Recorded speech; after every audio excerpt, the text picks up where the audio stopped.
कलट के वो देख ले पलट के ना खुला खुला वालना गोरे गोरे गालना सुन तूने कलट के वो देख ले पलट के ना खुला खुला वालना गोरे गोरे गालना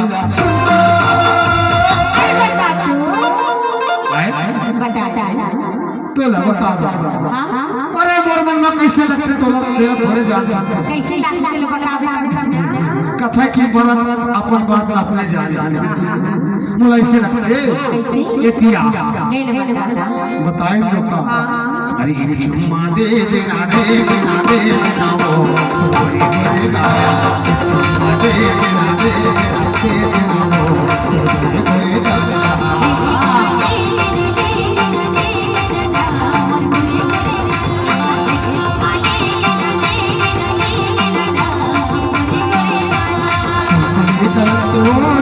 खुला खुला वाला गोरे गोरे गालना सुने तलक वो देख ले पलट के ना खुला खुला वाला गोरे गोरे गालना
मुला ऐसे लगते रे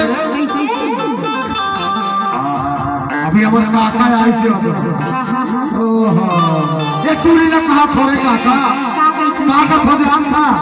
एक चुम्मा दे देना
बालना गोरे गोरे गालना बालना गोरे गोरे गालना सुने तो होगा आए हाँ सुना था पैर बात में बता दे क्या बात है बताएं तो